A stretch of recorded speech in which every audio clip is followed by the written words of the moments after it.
모든 죄에 빠진 자 예수여 접하시니 너도 죽게 나가면 편히심을 얻으리. 열심 전하라.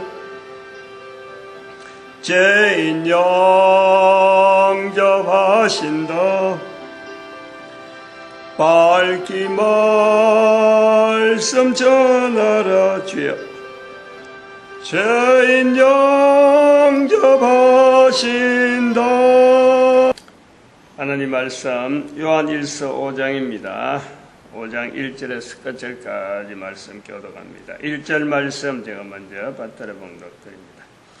예수께서 그리스도이심을 믿는 자마다 하나님께서 난 자니 내신 이를 사랑하는 자마다 그에게서 난 자를 사랑하느니라. 요한 1서 5장입니다.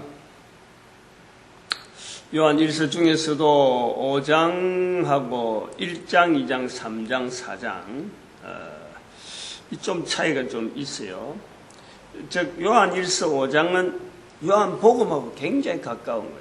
그저 글을 기록하는 이런 표현 자체에 요한 복음의 표현이 그게 1장부터 쭉 해서 가는 방향이 처음에는 어떤 서신을 목적을 두고 기록을 하면서 어떤 그 사건 중심으로 이제는 뭔가 써야 되겠다 하는 거 나가면서 이것이 계속 그저 글이 많이 써가는 과정에 어느 방향으로 가느냐? 기존에 있는 안 그러면 예수 그리스도에 대한 표현, 요한복음이 먼저 있었든지 요한 1, 2, 3, 4가 먼저 있었든지 그건 잘 모르지만은 정확한 거는 어쨌든 간에 분명하지 않지만은 흐름 자체가 연결되어진다. 고리 자체가. 요한 1, 2, 3, 4가 요한이 기록했다 하는 문체 자체에서 요한복음하고 요한 1서에 나오는 5장 내용이 이게 너무 유사하다는 거예요. 그 느낌이 많이 나는 거예요. 그래서 요한복음 자체도 한 장은 한 절이 제가 요한복음 할 때 그랬습니다만은 장으로 구분되어 있으니까 장으로 뛰어넘어서 한 장씩 해왔지. 새벽에 절로 구분해서 들어가려고 하면요 사도 바울이 표현하는 표현보다도 굉장히 심혈을 기울이지 않으면 쉬운 표현 같은데 이게 어려운 거예요. 어렵다. 왜냐하면 늘 이야기지만 사도 바울의 글은 유대인이라고 하는 이 배경 자체에 대한 관계만 가지고 있으면요 이게 틀이 있는 거예요. 딱 통이 있는 거예요. 그러나 지금 여기 요한복음이라는 자체가 요한 1서도 그렇고 지금 뒤에 부분이 특별히 5장 같은 경우가 지금 뭐가 나오냐면은 이 어떤 대상, 이 개념, 지금 현재 편지 자체는 분명하게 대상을 두고 있지만 논조, 글의 논조는요, 글의 어떤 뒷받침을 바치고 있는 이 받침 자체가 분명하게 이거다, 분명하게 저거다 하는 겨냥하는 겨냥점이 없어요. 마치 사도 바울의 글은 풀장이라고 하는 바닥 자체가 어떤 딱 정해져 있는 어떤 유대인의 배경이 풀장에 들어가면은 바닥에 딱 나와 있잖아요. 팽팽하게 사람이 만들었으니까. 만들어진 것에서 틀이 있다니까요. 그런데 사도 요한의 글은 그냥 망망한 바다에 그 바다 밑에 돌이 있고 그다음 깊은 데가 있고 얕은 데가 있고 굴곡진 데가 있고 파도 쳐서 모래가 쌓인 데가 있고 돌만 있어갖고 거기에다가 조개들이 붙어갖고 말이야. 닿았다 가면 상처가 날 수밖에 없어.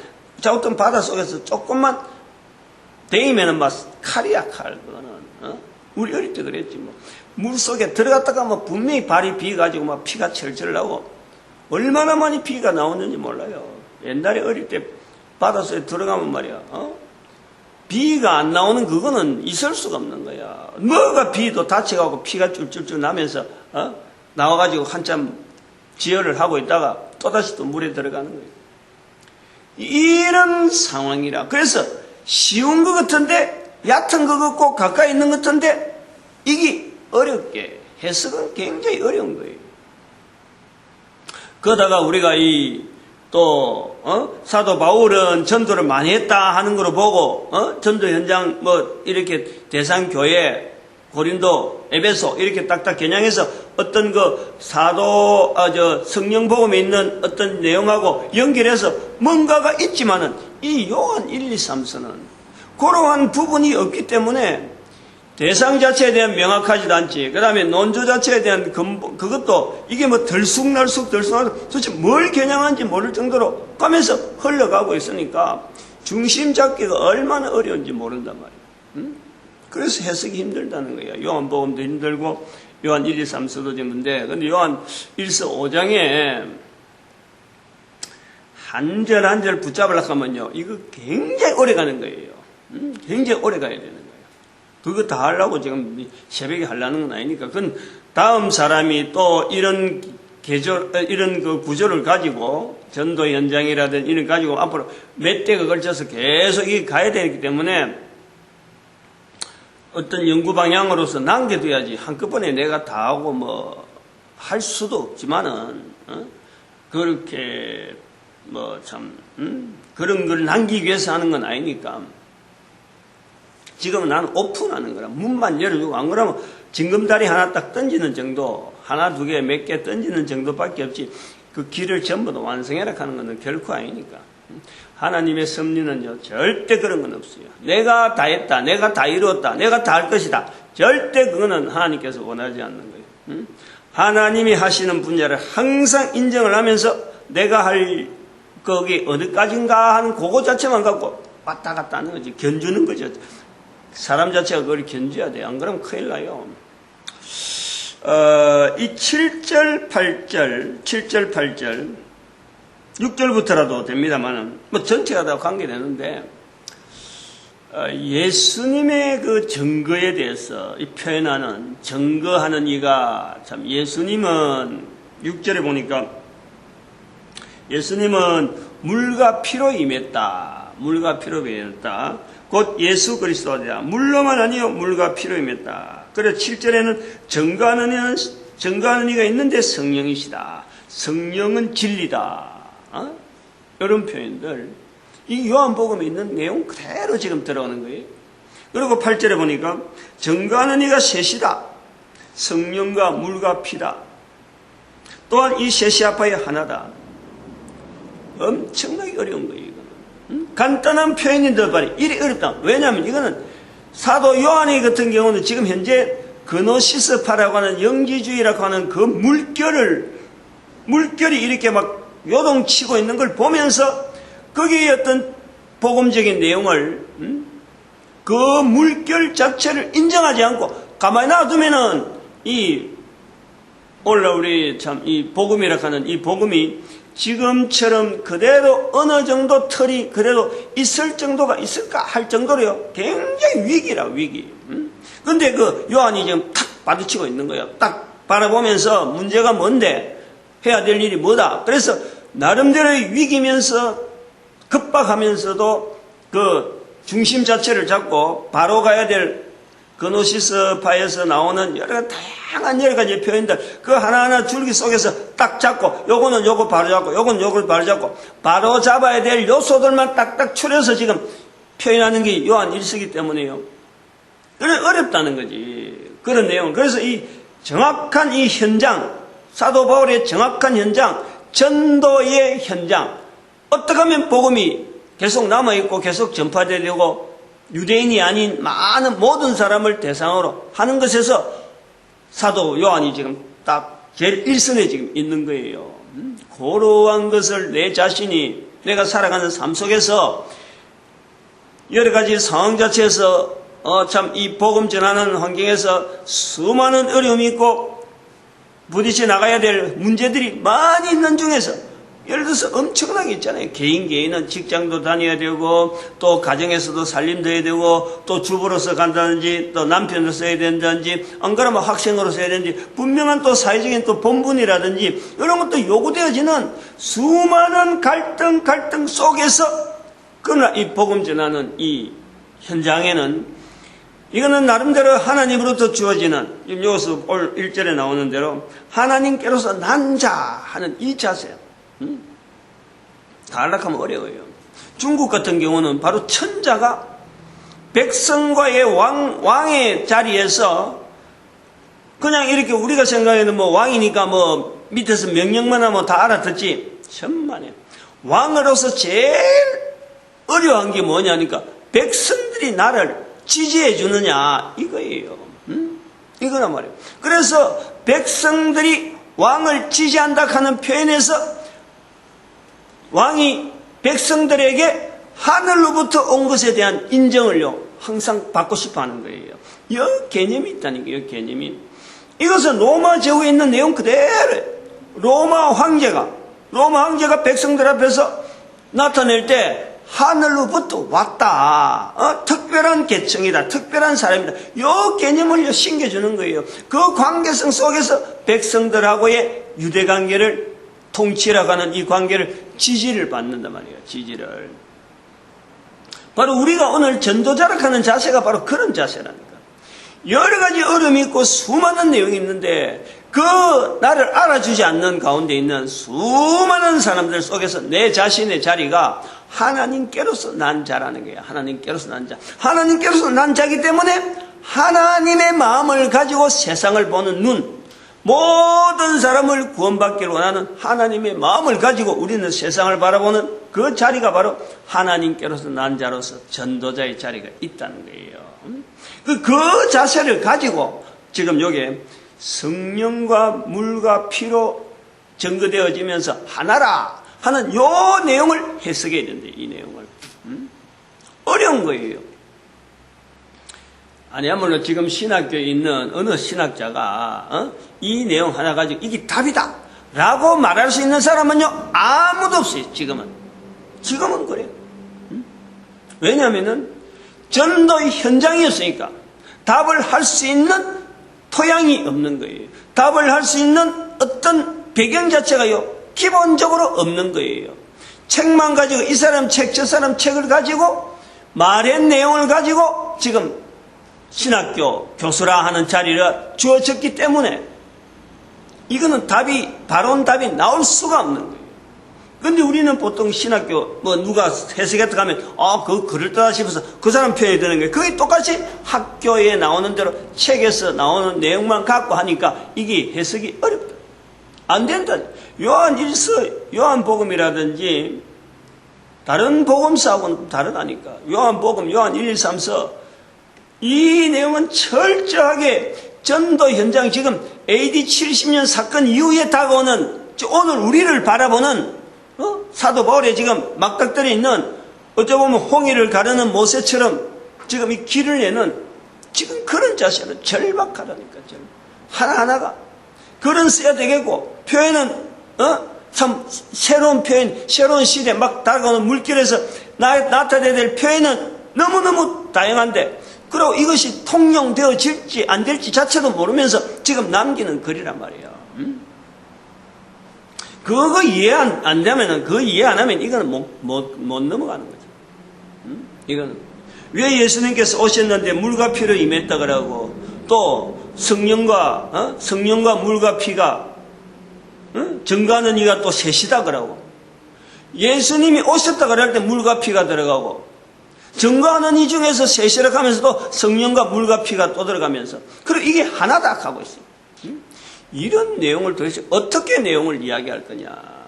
사도 요한이 도대체 뭘 바라보고 지금 이런 걸 이야기하고 있느냐. 그노시스파에서 나오는 수많은 물결에 도대체 뭘 내용을 뒤다보고 뭘 자꾸 지금 아주 필요하니까 남겨놨는데 그 뭘 잡고 있느냐. 이게 없잖아요. 상대에 대한 내용이 없잖아요. 지금. 그걸 상대를 붙잡고 있으려고 하면 하나의 논리, 논박, 변론밖에 안 되는데 그런 변론 붙잡고 있을 만한 시간이 없단 말이야. 나이가 많이 들어서. 그래서 개론적인 거 딱딱 잡아서 중요한 거 탁탁 잡아서 넘어가고 있다니까 지금. 요거 하나 멱살 잡고 요거 하나 멱살 잡고 그런 거 멱살 잡힌 거예요 지금. 잘못된 그노시스파라고 하는 영지주의의 잘못된 어떤 사람들 미혹하는 여러 가지 요소 중에서 여러 가지 언어 중에서 그 길목에 있으면서 딱 멱살 잡아서 딱 엉치 잡고 이거 잡고 지금 요한 1세에다 몰아내야 난 그런 내용으로 봐야 돼요. 이 전도 현장적인 언어라는 거예요. 현장적인 언어.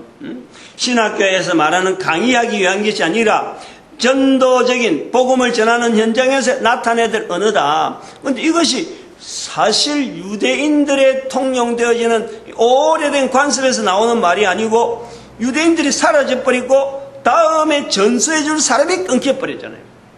사도 요한 이후로. 이 요한의 내용을 가지고 우리가 현장에 가보니까 어떻더라? 이런 전수되어지면서 현장적으로 다시 나타난 내용이 없어지니까 이것이 도대체 해석하기가 너무너무 힘드는 거예요. 바르게 해석할 수 있는 사람은 아무도 없어요. 바르게 해석할 수 있는 사람은 유일하게 정과 너희가 셋이니 사도 요한이 성령님이 진리다 하고 하는 이 표현의 7절인 거예요. 정과 너희는 성령이시니 성령님이 함께하는 현장이 아니면 그 이제 전도 현장이래. 그 전도 현장에서 이것이 해석이 되어져야 된다라고 하는 것은 바로 성령님이 주도하고 있는 현장 그 자체를 두고 이걸 표현해야 된다.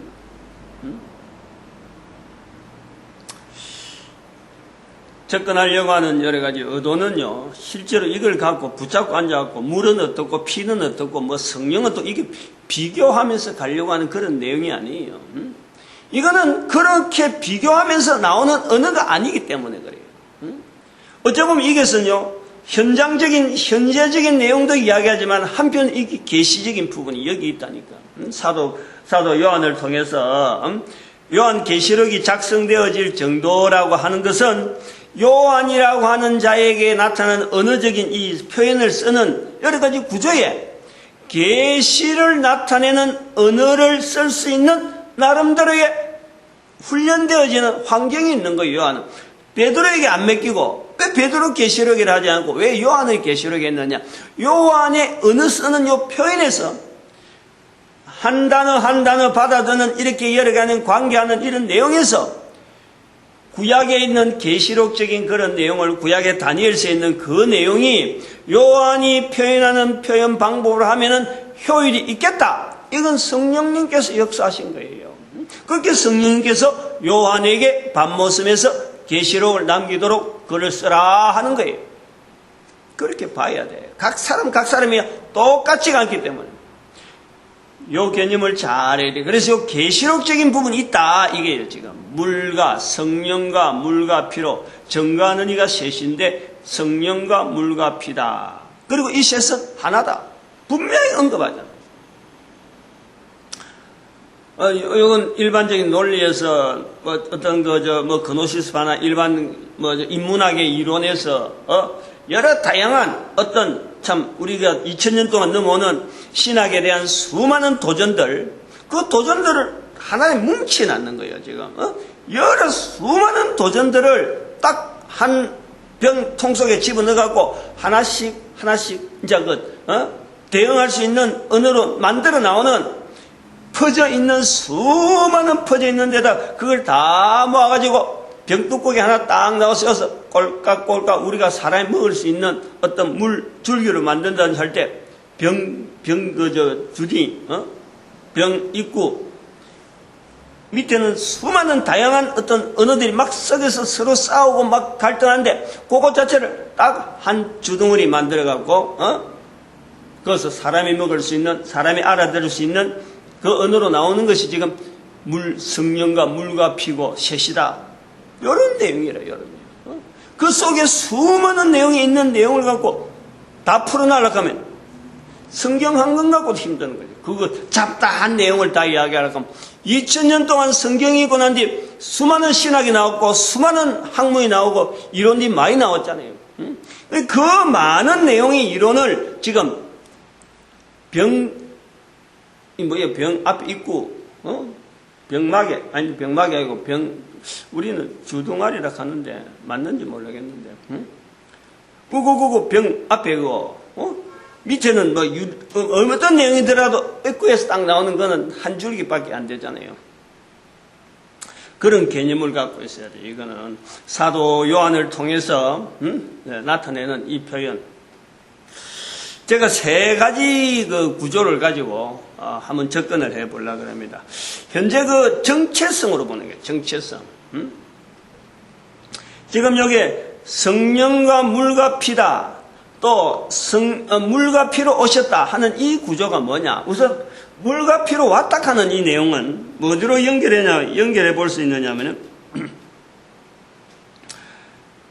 9절에 보니까 만일 우리가 사람들의 증거를 받을진대 하나님의 증거는 더욱 크다. 하나님의 증거가 더욱 크다. 6절에 있는 물과 피로 임하신 자에 대한 어떤 설명으로 보는데 하나님의 증거가 있다는 거예요. 그 하나님의 증거는 이것이니 그 아들에 관하여 증거하신 것이다.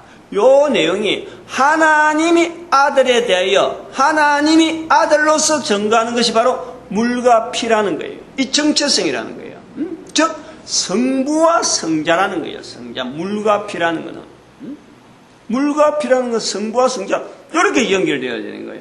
하나님이 증거하는 몸으로서 왔다. 그럼 성령님이 안 계시느냐? 계심에도 불구하고 하나님이 그리스도가 중심되어서 하나님이 증거하는 그리스도다. 요거를 내가 받아들일 정도면 바로 그 역사는 성령님이 하시는 거예요. 삼위가 같이 있는데 성령님이 되어진 것에 대해서는 지금 그 자체를 하나님이 증거하는 예수 그리스도 자체를 받아들이냐 안 받으냐 요거 자체에서 성령님이 역사가 있는 거예요. 물과 피로 오셨다라는 것에서 바로 성부와 성자 하나의 정체성을 나타낼 때에 표현하는 것은 바로 이 성부는 그건 뭐냐, 성자는 어느 분이냐, 어느 분이 물이냐 어느 분이 피냐 요 개념을 가르는 것은 있어야 되겠지만 차이가 있겠지만 어쨌든 물과 피라 하는 이 개념 앞에서는 증거하시는 하나님 그 다음에 그 아들 예수 그리스도가 증거되어지고 성령님은 그거 전체를 받아들이는 환경에서 우리가 보는 거예요. 성령이 아니면 아무도 예수를 주라 할 수 없다라는 것이 기본적인 고리이기 때문에 성령님은 그런 것을 보는 사람으로 하여금 어떻게 받아들이냐, 그 사람에게 성령님이 인정되어지냐 안 되느냐 그것을 결정나는 거예요. 이런 것이 하나의 정체성으로 보고 하나님과 예수님과 성령님에 대한 것으로서 성령과 물과 피다 하고 봐야 된다 이런 거예요.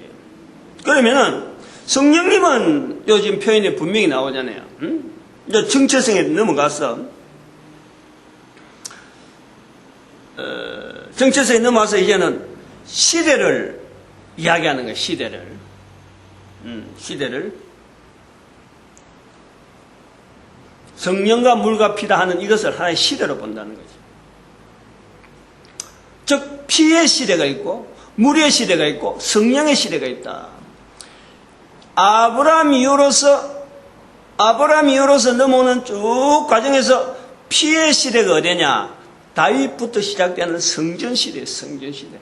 성전으로부터 시작되어지는 예수님 오실 때까지 사도 바울의 기록, 사도 바울의 편지 쓰신, 소위 말하면 우리가 표현하는 대로 그것은 언국 언약자 표현이에요. 언국 언약자 시대가 바로 여기 피의 시대라. 피의 시대. 성지에서 피를 예수님 이름으로 의지해서 거기다가 피를 공식적으로 참 엄청나게 흘리잖아요.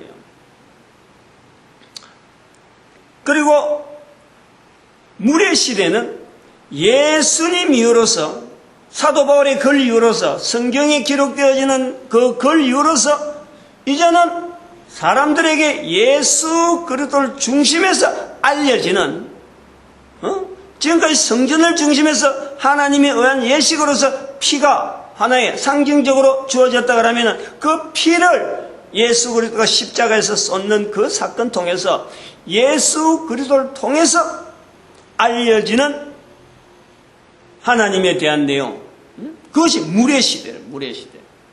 그것이 지금까지 넘어오던 2012년까지 2000년간을 우리는 은사 언약해라 그래가지고 그 시대를 이야기하는 거예요. 우리 성경에 이미 나와 있는 내용을 갖고 얼마 전에 지금 계속 지금은 언국 언약자 시대를 했지만 언땅 언약자라든지 은사 언약회는 끝내버리고 그 시대를 끝냈어. 다른 데 가서 찾아야 될 거예요. 창세기 48장 1절에서 6절에 있는 내용 말씀을 가지고 계속 그거다가 지금 연결하고 있으니까 이 자료와 같이 비교해서 봐야 돼요. 그래가지고 성령의 시대는 언제냐? 지금 현재 2013년부터 예수님 재림 때까지를 우리가 성령 시대로 보겠다. 지금 요 본문에 보면 그 시대를 구분할 때는 성령과 물과 피라 하는 이 구분을 성경에 있는 내용을 여면서 지금 현재 우리 상황하고 연결돼서 지금까지는 성령님을 인정하지 않고 넘어왔기 때문에 이제부터는 성령님을 인정하는 중점적인 부분에 성령님으로 말미암아 온 인류를 구원하고자 하는 이 구조 속에 우리가 보겠다. 이런 얘기예요. 시대를 그렇게 보겠다. 시대적으로. 그리고 세 가지가 지금 저 두 가지 이야기인데 정체성에서는 성령님과 성부 하나님과 성자 예수님이다. 이 내용을 이야기하고 그러면 시대적으로는 다윗 이후로부터 시작해서 아브람 저쪽에 성경이 끝나는 시기까지 성경 끝나고 2012년까지 그다음 2013년부터 예수님 오실 때까지 여기 바로 피의 시대, 물의 시대, 성령의 시대다 하고 내용을 이야기하는 거예요.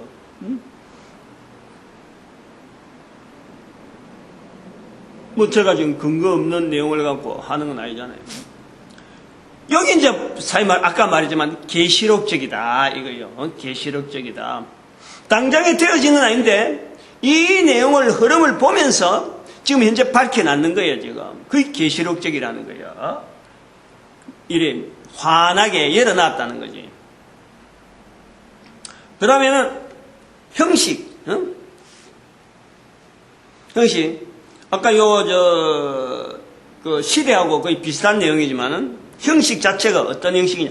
피라는 것은 이스라엘의 제사라는 게 이스라엘의 제사라는 게 이스라엘의 하나의 국가, 단위 국가의 제사 형식으로 이게 피가 난 피. 물이라는 것은 복음이 형성되어지는, 즉 온 인류를 겨냥해서 복음이 형성되어지는 형성이라는 거. 도대체 온 인류가 여기에 관계 있느냐 없느냐, 이스라엘만 제사 지는 게 아니고 온 인류가 이 복음 앞에서 관계 있느냐 없느냐. 물이 모든 사람에게 필요하듯이 필요한 물질은, 사람에게 필요한 것은 개인에게는 피가 필요한데 이거는 개인적이라는 거예요. 다른 사람에도 개인이 다 가지고 있다. 이스라엘이라고 하는 이 구조 자체에서 주어지는 그 하나의 피라고 하는 것이 있고 개인에게 피라는 것은 있는데 다른 사람이 피를 많이 흘린 거하고 내가 피를 흘린 거하고 이건 사실은 좀 무관한 문제라. 그런데 물은 모든 사람이 공유하는 부분이에요. 공유. 그러니까 이건 온 인류를 겨냥하는 거예요. 온 인류가 그리스도를 받아들일 거냐, 피로 제사 드리는 이스라엘 백성들에게 해당되어지는 피, 제사 제도에만 끝나는 것이야. 물은 예수 그리스도를 온 인류를 통해서 구세주로 받아들이는 환경, 형식이 그렇다는 거예요. 물이라는 구조는. 그럼 성령님은 어떤 거냐?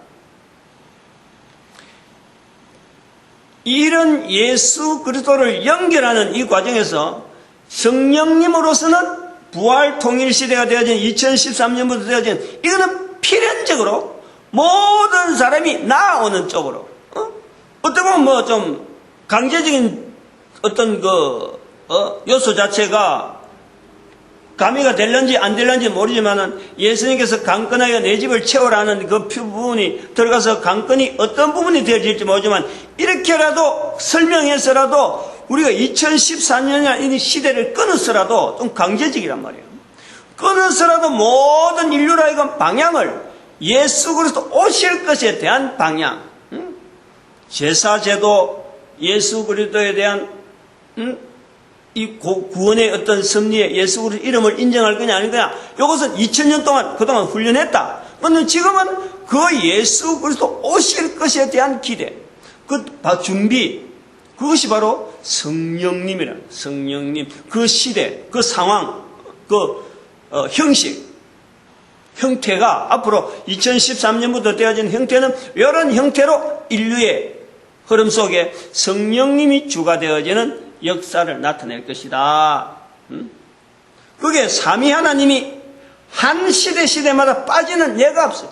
전체가 다 관여하면서 어떻게 보면 주체되어지는 그 어떤 형식이나 그런 시대나 그런 정체성을 나타내고자 하는 그 부분요, 분명히 차이가 있는 거예요. 저는 요 8장을 요한 1서 3장 5장 8절을 저는 그렇게 해석하고자. 그렇게 요 세 가지가 셋이 하나다라는 것은 아까도 말했지만 시대마다 늘 서로 같이 공조하는 거예요. 같이 공유하는 거예요. 영광을 받으시는 것도 동일하게 영광 받으시고, 성령님이 나타난다고 해서 예수님이 내몰라하는 것이 아니라 예수님을 찾지 못하는 게 아니라 역시 찾으면서 가장 단단한 튼튼한 어떻게 예수 그리스도를 분명히 알 것이냐, 어떻게 고백할 것이냐. 사도 요한이 지금 여기에 계시록을 남겼다, 안 그러면 사도 요한 1서를 남겼다, 요한복음을 남겼다. 그 남긴 걸 가지고 우리가 완전하게 우리의 신앙이 되어졌다, 글이 있다고 해서 우리가 완전하게 되어졌다, 이러면 어림도 없어요. 어림도 없어요. 그렇게 어림없는 세월을 우리가 2000년 동안 본 거 아니에요. 적어도 우리는 2000년을 본 거예요. 보고 있으면서 막연하게 그럼 2000년 동안 넘어온 것을 그냥 그대로 넘어갈 거냐? 아니라 이거지. 이제부터 정리를 하는 거예요. 정리하는 시점이 왜 그럼 2012년이냐? 1945년에 이스라엘의 회복이라는 사건 자체를 분명히 이거는 하나님께서 역사하시는 성경 속에 들어가는 사건이다 하고 하는 눈을 우리 교회가 눈을 뜨게 된 거예요. 그게 계시적이다. 계시. 그 자체를 하나의 계시 사건을 보고 2013년에 2012년에 한 시점을 끊는 거예요. 그런 것이 눈이 보이는데도 불구하고 여전히 그런가 하고 가는 것은 그걸 인정하지 않는 거예요. 그러나 이것은 분명히 하나님이 계시고 우리 시대 자체가 이제 끊어야 된다 하고 분명히 정리를 하고 표현하는 거예요. 그래서 2012년까지를 언사 언약해 2000년간 2013년부터 부활통일 시대라고 하는 표현을 자꾸 쓰는 거지. 억지로 쓰는 거예요. 억지로. 그래서 강건하여 내 집을 채워라는 말씀 앞에 우리가 나아가는 거예요. 모든 인류를 지금까지는 국가체제에 안 그러면 나라고 하는 어떤 경쟁 대상에서 다른 사람을 생각하고 있지만 이제 모든 인류가 구원받을 대상으로서 우리가 바라보는 거예요. 전도자의 시각에서 바라보는 거예요. 모든 사람을 구원하고자 하는 그 시각으로서 이제는 보겠다. 그것이 바로 성령시대라는 거예요. 지금까지 사도 바울 이후로 성령시대 했지만 요한 1서에 나오는 사건으로 보고는 그게 아니라는 거예요. 요한 1서의 표현을 보면 그게 자체가 잘못됐다는 거예요. 잘못돼도 한참 잘못된 게 뭐냐니까 성령을 인정하지도 않으면서 지금 2000년 동안 우리는 말만 가지고 신학교에서 나오는 책만 가지고 신학자들이 앉아서 책만 보고 연구한 거 갖고 성령시대로 구분하는데 잘못됐다는 거예요. 이 성경은 그렇게 원하지 않는다는 거예요. 그때부터 하려고 했으면 우리가 만약에 그때를 성령시대로 해서 제안을 하려고 했으면 지금 온 인류를 향해서 복음 전하는 이런 자세가 흔적들이 남아있어야 되는데 그 흔적이 없었던 거지. 역사적인 자료가 지금 남아있지 않았다는 거예요. 그런데 지금부터는 이런 동영상 남기는 것도 시작해서 전 인류를 참으로 구원하시는 하나님의 마음이 담아있는 그런 자료들이 이제부터 나온다. 이제부터 시작이지 이제 완전히 다 이뤘다는 건 아니단 말이에요. 그러니까 지금은 한 사람이지만은 앞으로는 두고 그리고 지금은 한 사람이지만은 앞으로 대한민국이 우선적으로, 왜냐면 한국 사람이 지금 이 말을 시작하니까 적어도 이 말을 들을 수 있는 제일 가까운 사람은 한국 사람이야. 이 복을 누리라는, 이 복을.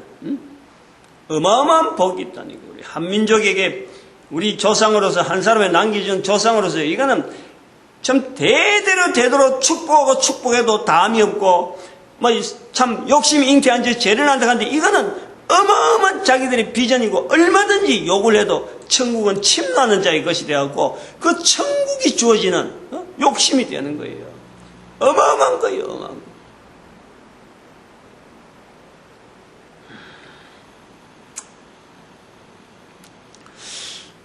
요한 1서에 나오는 이 언어에 대한 이런 표현에 이런 내용들이 좀 서툴게 우리가 남아있어 하니까 잘 이렇게 익혀지지 않고 통용되지 않는 이런 구조가 있다.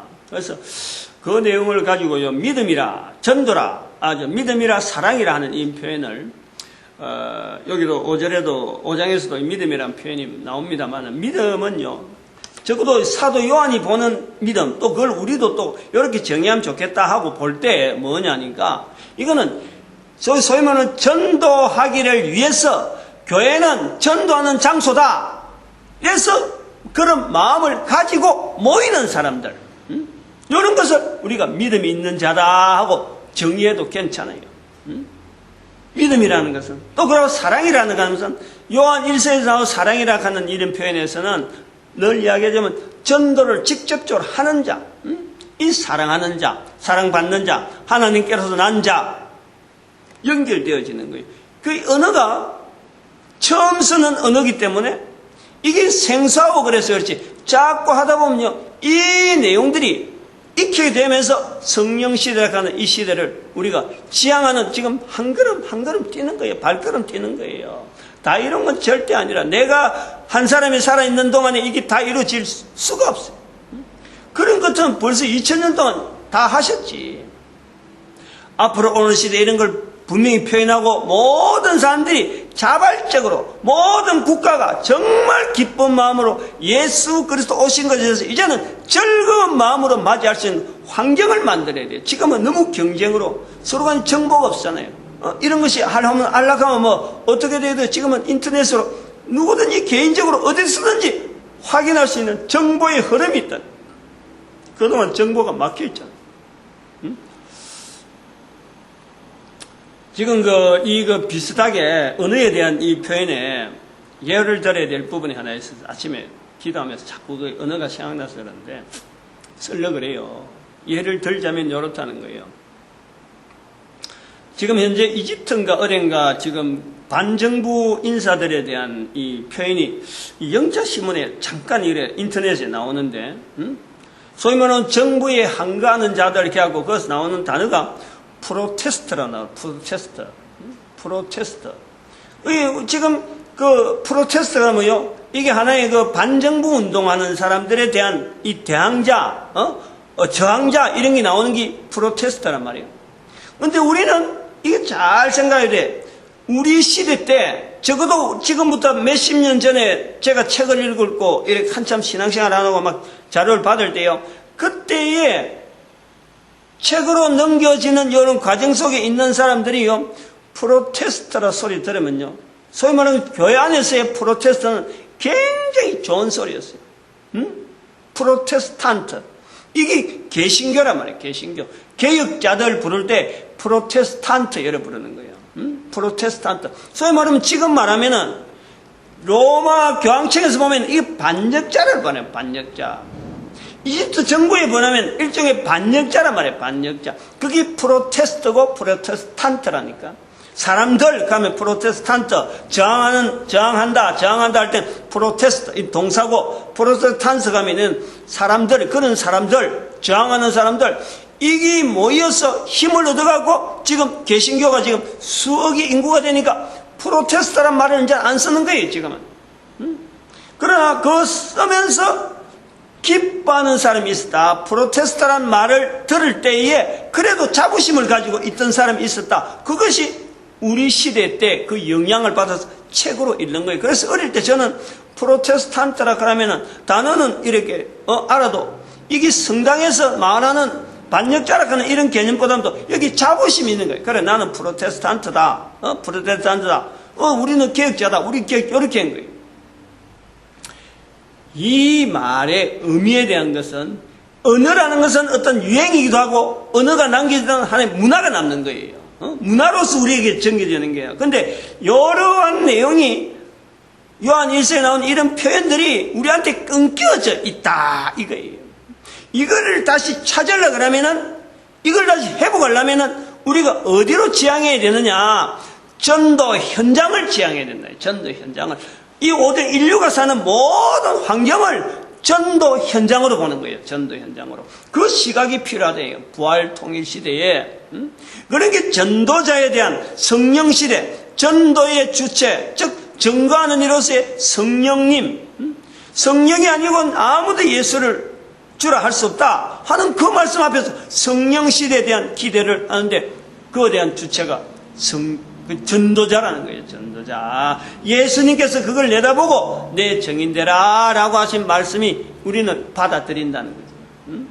이 전도자와 성령님과 예수님의 어떤 명령에서 우리가 인류가 받아야 될 어마어마한 축복, 그것이 남아있는 시대를, 지금 부활 시대를 보고, 이게 한 개인이 힘이 드니까 한 개인을 통해서 국가 전체가 이걸 해야 될 의무가 있어서 오래전부터 우리 민족 자체가 홍익인간이라 하는 것을 붙잡고 있는, 그러면서 중국과 일본에 대한 우리의 역할이 지금 있다는 거예요. 그래서 이 세 나라에 대한 어떤 관계성이 앞으로 전 인류에 어떤 영향을 미칠 건가 준비하기 나름이지. 준비하기 다 틀을 다 닦아놨고 그동안에 여러 가지 자료가 다 준비되어 있는데, 앞으로의 준비하기 나름에 따라서 이것이 100년 만에 될 거냐 200년 만에 될 거냐, 이 나라가, 우리나라가 제가 바라기는 그래요. 1000년에 걸쳐서 온 인류를 리더하는 국가가 되면 좋겠다, 리더하는 민족이 되면 좋겠다, 이런 기도를 하고 축복을 하고 있는 거예요. 자꾸 말을 하는 거예요. 적어도 1000년. 미국이 전에 아무리 떵떵거리 싸도요, 미국이 건국된 지가 지금 200몇 년밖에 안 돼요. 근데 그걸 생각하면은 1000년간 인류 사회를 리드한다 하는, 이거는 보통 축복이 아니야. 뭘 갖고 하느냐? 5000년 동안 준비되어진 우리 민족의 걸어왔던 걸음에 하나님께서 앞으로 세우실 어떤 비전 앞에 우리가 민족 전체가요 엎드려 버리면은, 이거는 대단한 거예요. 어쨌든 간에 인류의 역사를, 한국을, 한민족을 중심해서 인류의 역사가 이제는 전개가 되어지는 그런 형태라니까. 어마어마한 거예요. 이런 것을 한 사람 한 사람 꿈을 가지고 포부를 가지고 있으면요 반드시 되게 되어 있는 거예요. 반드시. 축복하는 민족, 축복을 통해서 우리가 홍익인간이라는 이 축복을 우리가 받아온 민족인데, 이게 축복인지 모르고 그냥 사장되려고 하는 이 시점에서 이걸 다시 끄집어내 주신 하나님께서 지금 일을 이루기 시작한단 말이에요. 이제 시작하고 있으니까 반응되어지면은 제까닥 하여튼 반응해서 미직하면 안 돼. 적극적으로 최선을 다해서 몸을 던지면요 역사가 분명히 일어나요. 처녀를 대통령으로 만드는 이 대한민국의 저력이 있는데, 이게 대한민국 저력이라니까. 온 인류를 참으로 복되게 삶의 어떤 공존, 온 인류를 하나 되게 만드는 구원의 어떤 틀을 가지고 나가겠다는데 감당 못합니다. 어느 나라든지. 축복 있는 나라, 축복 있는 민족, 축복 있는 사역 되어지길 바라고, 오늘도 우리에게 전도자의 길을 주신 참 이 어마어마한 이 축복의 일을 사모하면서 가게 된 것 감사하고, 모든 교회가 기존의 구조라든지 모든 것 떨쳐버리고 오직 전도하는 일에, 현장적으로 나가는 일에 하여튼 최선을 다해서 하나 되어지고, 우리 민족이 주님 앞에 참 전도 국가로서 쓰임받도록 축복받는, 저희들 축복하는 시간으로 주셔서 감사합니다. 주여!